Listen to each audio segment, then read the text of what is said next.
Tulad ng ibang mga lugar, may mga makapanindig balahibong kwento sa Baguio. Hindi lang dahil malamig ang klima roon, kundi dahil may ilan daw mga establishmento na may malagim na kasaysayan.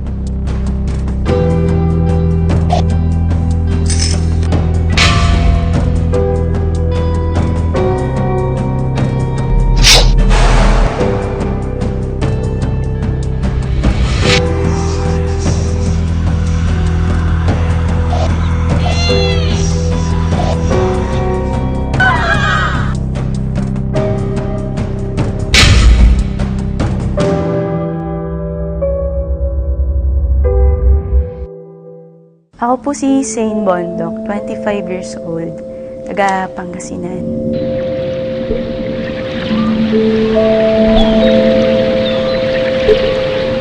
Noong March 4, 2015 po, nag-file po ako ng vacation leave kasi po stress po sa trabaho.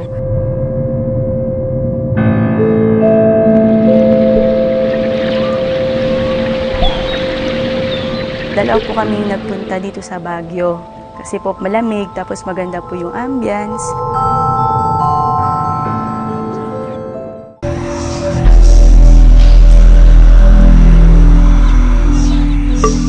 Pagdating namin dito sa Diplomat Hotel, pagkapasok ng gate, medyo mabigat po yung feeling na mararamdaman mo yung lungkot kagad ng lugar.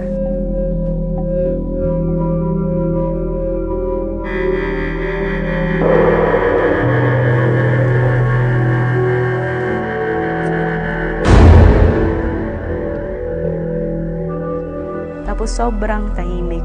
Kasi alas 4 na yun ng hapon. Sasara sila ng alas 5.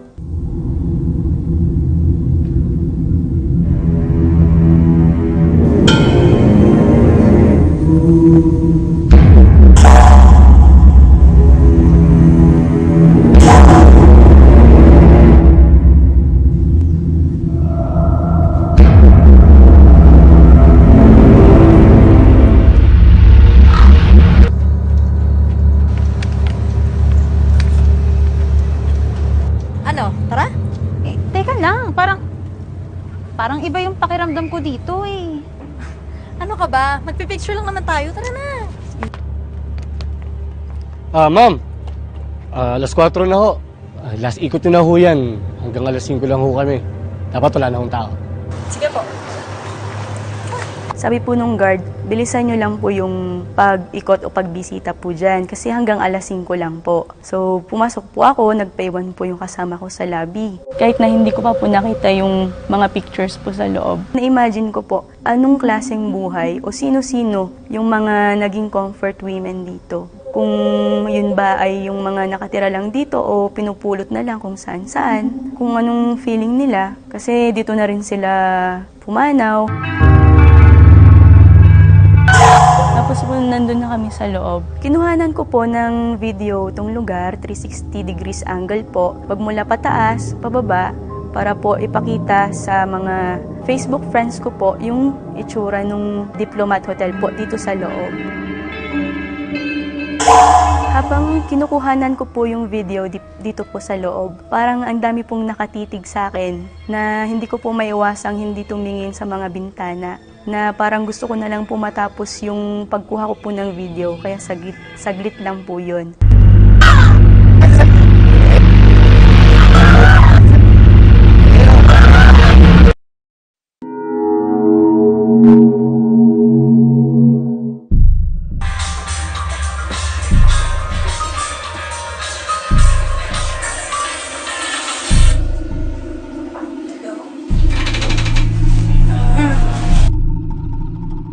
Opo, bakit po? Seryoso po kayo eh. Last year pa po yan nung pinost ko eh. Nung nakuhanan ko po yung video, pinost ko po yun kagad sa Facebook. Tapos ang dami pong nag-comment na, nakakatakot pala dyan ate. Ate, wala ka bang nakita? Tapos yung iba, nanggaling na ako dyan, ang bigat ng feeling no. Yun po, wala talaga akong napansin nung unang post ko po nung video. After 1 year, nirepost ko po yung video o yung tinatawag nating throwback. Yung unang nag-comment po sa video clip ko po na yun, sabi niya, may kasama ka ba dyan? Tapos nireplyan ko kagad, wala po, bakit? Sabi ko, kuya naman huwag kang manakot. Na yun po, nag-message na lang po ako sa inbox po niya na, kuya may nakita ka ba talaga? Kasi ikaw lang nag-comment niyan ikaw lang nakakita. Ang na-reply niya, isang image po, in-screen capture niya po yung certain na image po na yun. Kaya nireplay ko po yung video, nakita ko na may nahagip po pala talaga ako.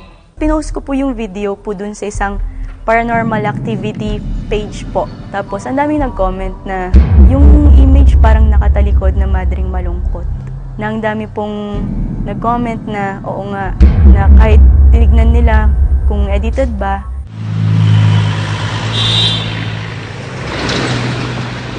after ko po nanggaling dito sa Diplomat Hotel, nung umuwi po ako ng bahay, mas naging active po magparamdam yung mga entity sa akin.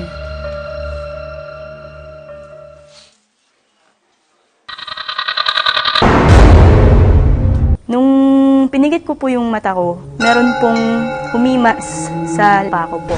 Na ang paghimas niya is very soothing, na ang akala ko ay binibiro lang po ako nung kasama ko.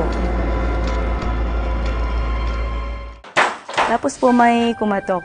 Nung pagkabukas po ng pinto, andun po pala yung kasama ko sa labas. Saan ka galing? Ha? Di ba nagpaalam ako sa'yo na may lakad kami after work? Ha? Pagkagaling ko po ng Diplomat Hotel, pag-uwi ko po ng bahay, nanaginip po ako ng nakabukas ang mata ko.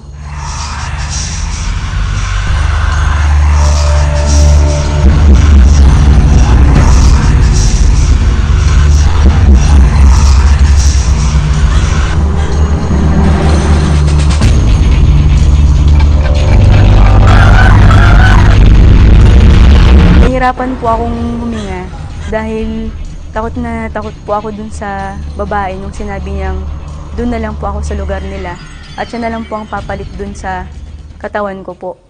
Nung pinipilit ko pong gumising, na kahit kinukurot ko na yung sarili ko, sumisigaw, hindi po ako magising-gising hanggang sa may tumawag ng pangalan ko na Sane. Nung narinig ko yung pangalan ko, bigla po akong napadilat.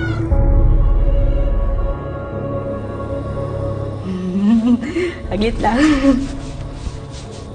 Wala mo.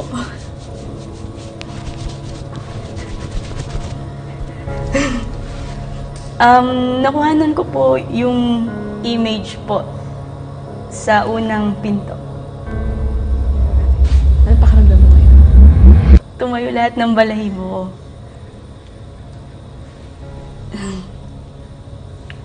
Tapos na ba? Nararamdaman mo ba siya ngayon? Opo. Nakatitig sa 10.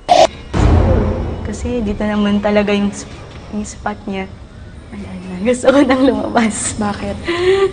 Kanina pa nakatingin pala yung buko eh. Buong katawan hanggang anit.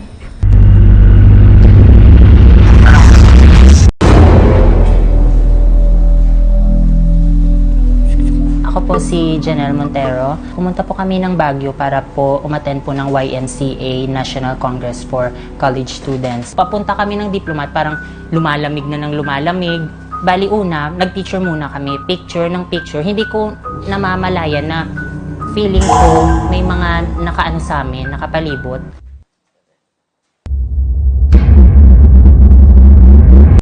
Nilibyo ko lahat yung mga picture ko. Sabi ko sa kanila, guys, feeling ko may nakunan ako. Pinakita ko sa kanila, sabi nila, parang ito yung madre na nasa picture o isa siya sa doon sa madre sa picture.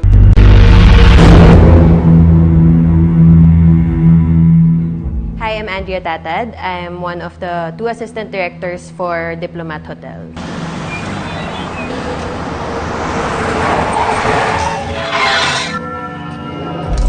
Handa ako na meron akong maramdaman, may makita. So, parang na-acknowledge ko na lang, pero okay, sige, tuloy lang tayo. Pasensya na ako, nakikistorbo kami. Parang masabi kong pryly kasi period na period yung dating niya eh. Hindi lang siya normal na naka-t-shirt or ano, talagang parang may naka-kwelyong ganyan. Pwedeng nabulabog, pwede kasi matagal na silang nananahimik doon sa lugar na yun. Pwedeng dumaan lang sila, pwedeng nakiusyoso sa shooting, ganon.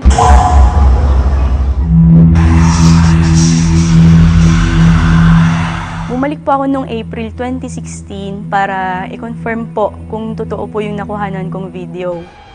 Sir, excuse me po. May tatanong lang po sana, sir. Ano po yun, ma'am? Kasi po, galing po kami ng friend ko dito last year. Tapos meron po kaming nakuhaan sa video dito sa phone ko. Ito yun. Nakita ko na rin dito eh. Pero hindi ko siya kilala. Tinanong ko po yung guard kung ano po yung mga nararamdaman niya dito sa hotel at pinakita ko po yung image po sa cellphone ko po. Ang una niyang sinabi, oo, siya yung sumusunod sa akin, siya yung madreng pag pinansin mo, lalo kanyang susundan hanggang makauwi ka.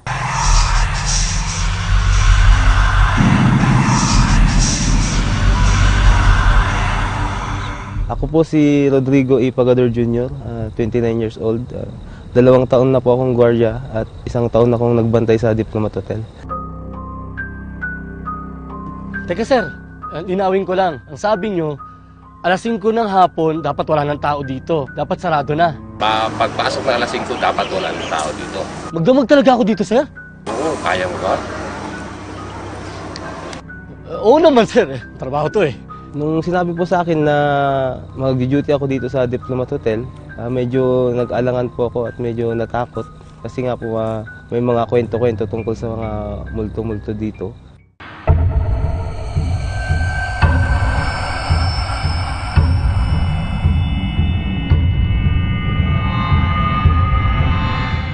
Bali po may pumunta po ditong babae. May pinakita po siya sa aking video. Nung tinignan ko po yung video, parehas na parehas po yung nakita ko at saka yung nasa video. Kaya nagulat po ako na kinilabutan. Karaniwan po sa mga namamasyal po dito ng mga turista, yung nasisira po yung mga phone nila or kaya nagbi-video sila or nagpi-picture, hindi po nagsisave sa gallery or bigla pong nag-drain yung battery ng cellphone nila. May mga nagsasabi din sa akin na may nakuhanan sila ng picture.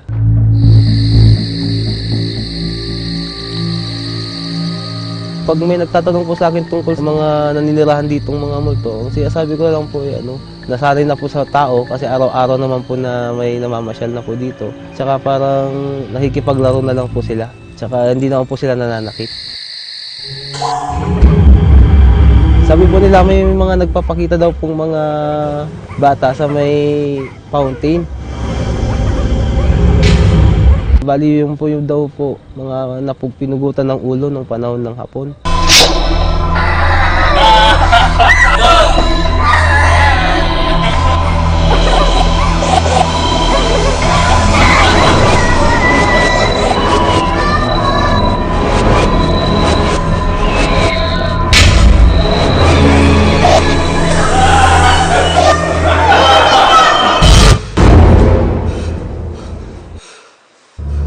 Paikot-ikot lang po yung mga bata sa baba, naglalaro.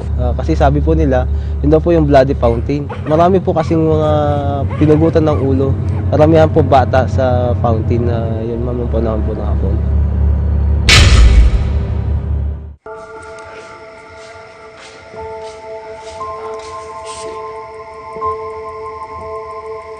Natandaan ko po yun, December 1, alas 12 po ng tanghali.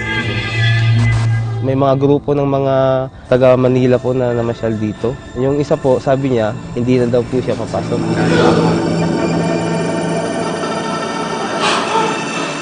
Yung nagpaiwan, umiikot lang po siya dito mag-isa niya, naglalakad. Nakita po namin na tumatawa siyang mag-isa. Then kinabahan na po yung mga kasama niya, kaya bumaba na po sila.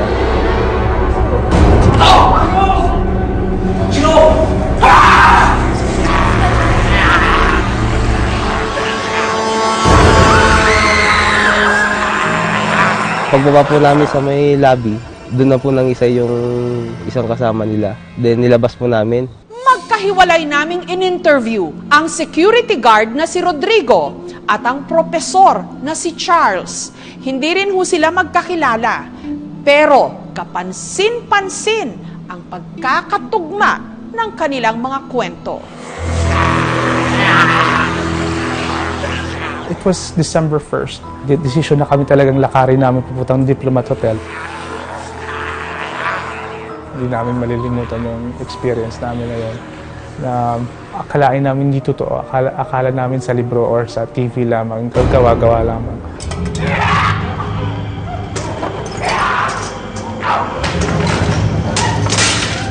Nawalan siya ng malay. Tapos biglang umiba ang boses niya.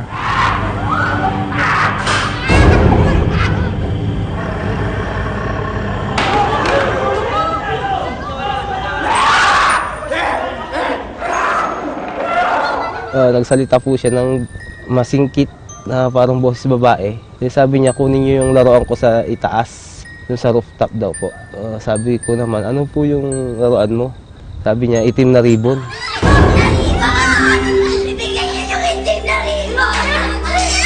Sinabi niya po mismo kung saan banda ko makikita sa may silong daw po ng upuan. Nakyat ko po, pagtingin ko sa silong ng upuan, meron po ako nakitang itim na ribbon. Nung narinig ko na po yung boses niya na parang boses babae, saka po yung pinakuha niya yung ribbon sa taas, hindi naman po siya umakyat. Yun na po, parang kinalaburan na po ako at natakot.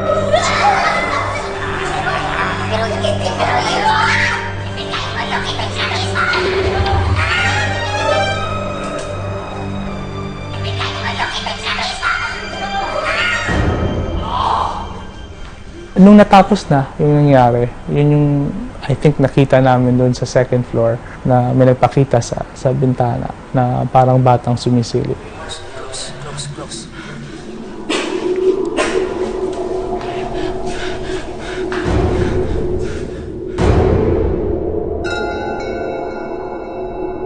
Pag sa gabi po, pag umikot po kami dito, madilim, wala pong ilaw dyan sa loob.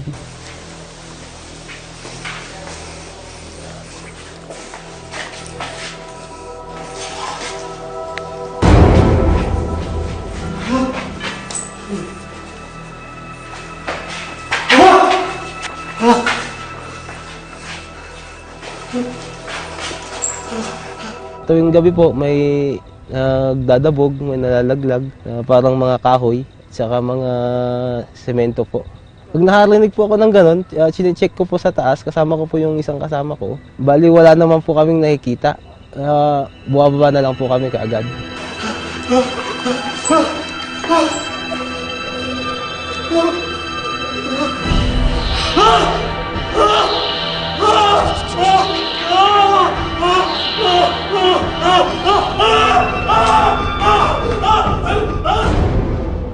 Isang siglo na ang lumipas mula nung itinayo ang Diplomat Hotel.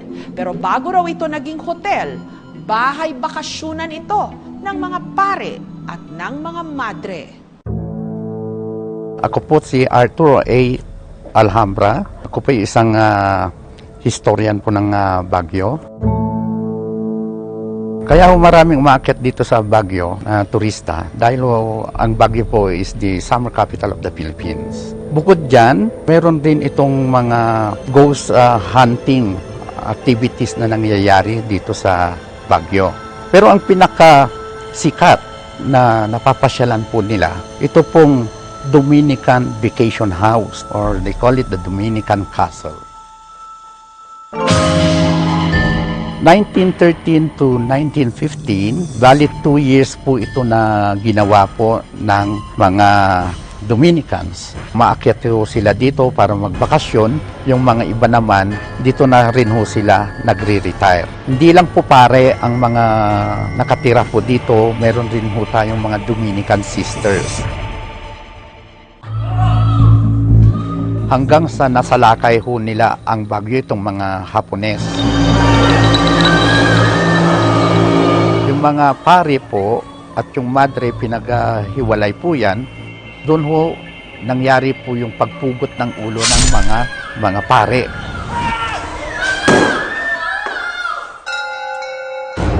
Hanggang sa nung natapos po yung digmaan, ni-reconstruct ho nila itong gusaling ito hanggang sa binenta nila ito noong 1972. sa Diplomat Hotel Incorporated. Ang unang-unang general manager po dito, ito po ay isang faith healer, si Mr. Antonio Agpawa. Nagsara itong hotel noong 1984, na-stroke po si Mr. Antonio Agpawa, binawihan po siya ng buhay. Dahil sa malaking utang ng Diplomat Hotel sa Development Bank of the Philippines, ibinalik nga ho ito sa management ng Malacanang.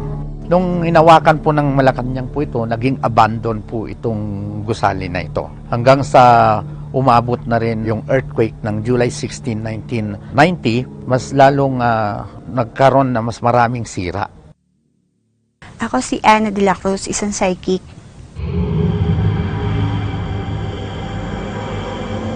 Sa Diplomat, pwede tayong pumasok. Kaso nga lang, huwag mag-iisip ng hindi maganda ha.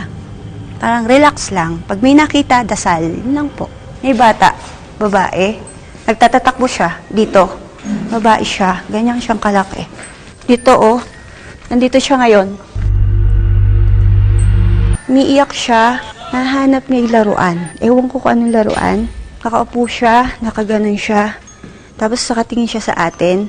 May sugat siya rito. Meron dito. Tapos dito. Nagtatakbo na naman.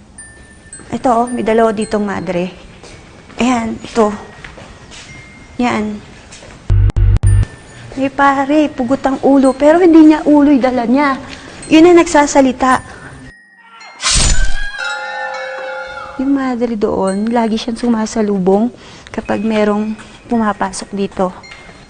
Siya yung umaano dun sa may mga sugat. Dito oh, para ang daming higaan. Ayan oh, iba-ibang klase sila. Tapos, pag merong dumaraan na something na parang hapon ba yun na ano, tahimik sila.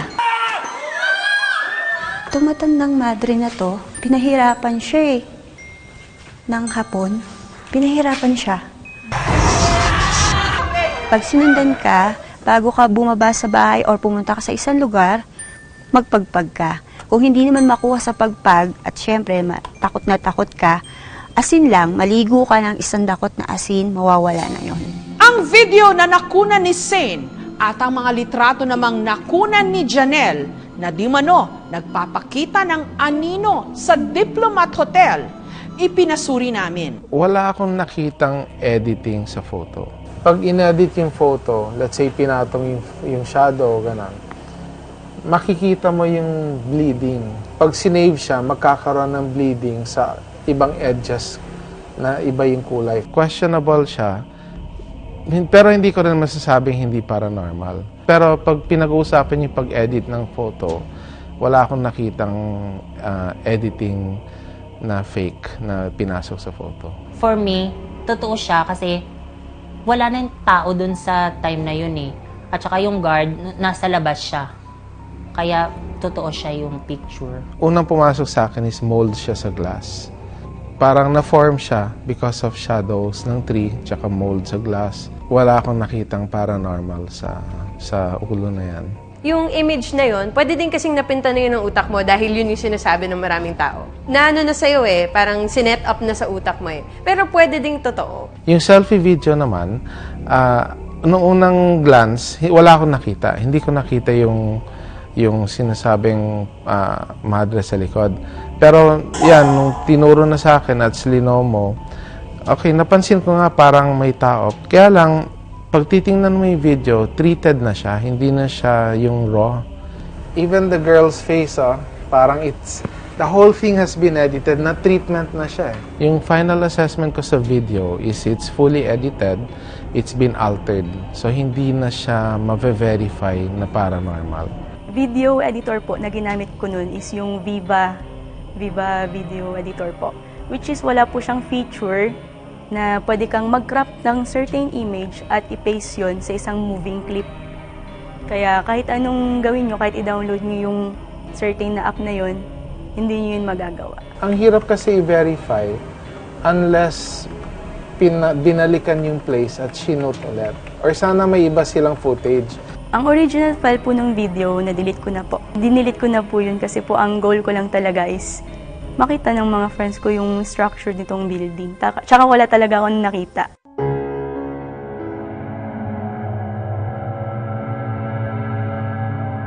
Ako si Father Jeffrey Habano, Parish Priest ng St. Vincent Ferrer Parish. Sakop ng aking parokya, itong place na ito, Diplomat Hotel. Sa tingin ko, dalawang posible doon. Pwedeng totoo, pwedeng hindi.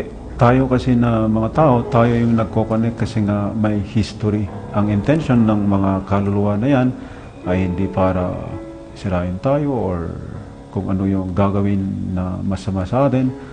Sa tingin ko, kaya sila nagpaparamdam kasi kailangan talaga nila yung prayer natin. Kung sino man po yung nakuhanan ko po sa picture, sana po matahimik na po kayo. Sana po, after po nung makuhanan po yung video na to, yung episode na to, matahimik na po yung mga kaluluwang nandito, bigyan sila ng peace at mapuntahan nila yung dapat nilang paroroonan. Parang katulad naman ng buhay na tao, ayaw mo nabubulabog ka kung nasa teritoryo ka nila. So, parang siguro dapat alam mo kung anong yung limitasyon bilang bisita, 'di ba? Alam mo na kung ano yung respeto kumbaga sa lugar. Dapat silang irespeto. Huwag silang anuhan yung bang gambalain kasi dati na sila rito, mas nauna sila sa atin. Noon, napakadami. Talaga asin ang dami. Active na active sila.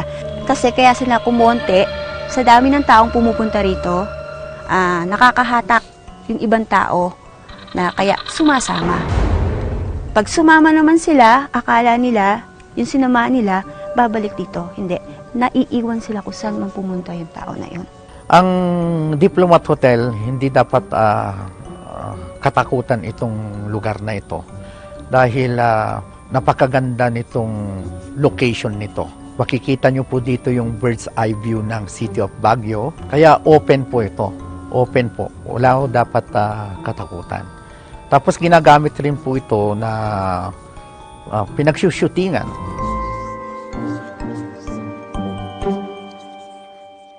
Ako po si Father Matthias Nyare, OP. We always pray them because in the Dominican Order, every Monday is a tradition that we pray for our brothers, sisters who pass away and we offer Mass for them. So because we always pray for them and if they have been a good spirit, they are in heaven, then they pray for us. So we believe that our brothers, sisters of Dominicans are not among those who are holy the people. In the name of the Father, the Son, and the Holy Spirit. Amen. Almighty God, you sent your only Son to rescue us from the slavery of sin and to give to us the freedom of your children. We now pray for our brothers and sisters who comes before you, acknowledge their sinfulness. They have faced temptation and have been tested by the evil one. By the passion of your resurrection of your Son, bring them out of power of darkness with the grace of Christ, make them strong and guide them through life. We ask this through Christ our Lord. Amen.